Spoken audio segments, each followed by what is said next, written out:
How to stop your toddler from fake crying. Many toddlers use fake crying to get attention, much to the frustration of their parents. Fake crying can cause a scene, but because it is a learned behavior, it can be relatively easy to correct with a few simple steps. Part 1: Understanding why your toddler is fake crying. 1. Ask yourself whether your toddler is fake crying to get attention. Toddlers fake cry for a variety of reasons, but it most often is to get a reaction from their parents. When you understand why they are fake crying, you can tailor your reaction to meet their needs. Many toddlers fake cry to get attention if they are competing with other siblings. Some toddlers begin fake crying at the birth of a young sibling or if they are often around infants. They see parents attending to the needs of a crying baby and think they have to cry to get attention as well. If this is the case, make sure to give your toddler some undivided attention at a certain time each day and teach them that they can be rewarded with attention for good behavior, not bad. 2. Think about whether your toddler is fake crying to get their own way.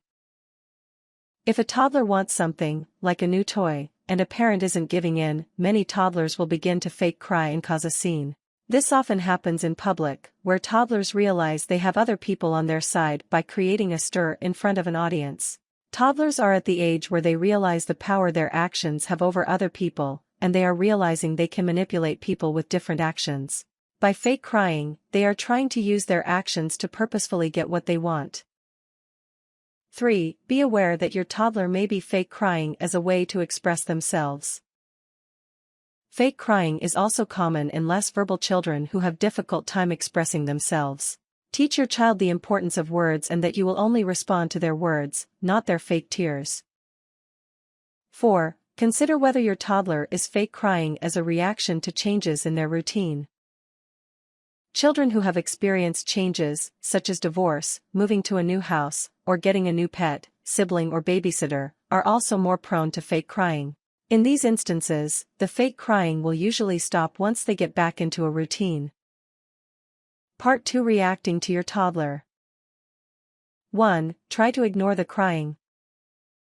Fake tears are often a phase which can be eliminated by simply ignoring your child's crying. Check to make sure they aren't hurt or in danger, but then leave them alone. Without a reaction, most children will stop fake crying. Any action that regularly gets a response from parents will be repeated over and over. To nip things in the bud, never respond to your child's fake tears. Once you respond, the habit is much more difficult for toddlers to break. If ignoring your child doesn't work and the crying continues to get worse and worse, it is time to take action. Simple responses to fake crying can teach your child that it doesn't give them the reaction they want and that there are other ways to get attention. 2. Ask your child what's wrong. Younger toddlers have a hard time expressing their emotions, and fake crying may be an easier way for them to get attention and react to a problem. If this is the case, try to calm your child down by asking questions like, "Are you okay?" and "What's the matter?" Simple questions can encourage your child to talk about the issue instead of just faking tears. 3. Distract the child from their fake crying. If your child is throwing a fake crying tantrum and can't be stopped, try distracting him with a question, or a funny song or story. If you ask the child a riddle or a question or sing their favorite song, most children will stop what they are doing to join in. Before you know it, you can have a happy and tear-free child. 4. Call them out on their fake crying. Sometimes, you can stop your child's fake crying by calling them out on the fact that they're faking it. In a calm but stern voice, say things like, "I know those aren't real tears," or "Are you just trying to wake your sister?" Done on occasion, calling a toddler out can surprise them enough to snap them out of the fake tears. 5. Discipline your child if the fake crying continues. If fake crying becomes a regular problem that isn't going away, sit your child down and explain to him the proper way to get attention. Tell him that crying is only for emergencies or when they are sad or hurt. Establish clear rules about not fake crying, and then follow through with the consequences.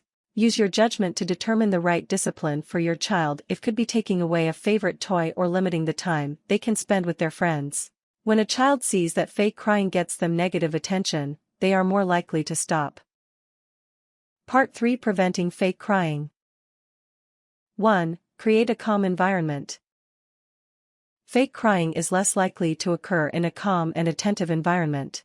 That isn't to say that parents with calm homes never have toddlers who fake cry, but it can help minimize the occurrence. Create an environment where your child feels loved and appreciated. Set aside a certain time every day to have one-on-one time with your child and establish a connection with him. If he sees he gets your attention for a certain activity or time each day, he may be less likely to fake cry to get your attention. 2. Don't overreact when your child fake cries. Staying calm when your child fake cries will also help them grow out of the phase more quickly. Even if you ignore the crying and talk to them about something else, a toddler will be able to tell if you are stressed or angry by your face or your voice. Stay calm and positive to encourage them to move to a different activity. Tips. Fake crying can be a frustrating and annoying toddler stage, but with the right reaction, your child can quickly outgrow it and restore a calm and quiet environment to your home.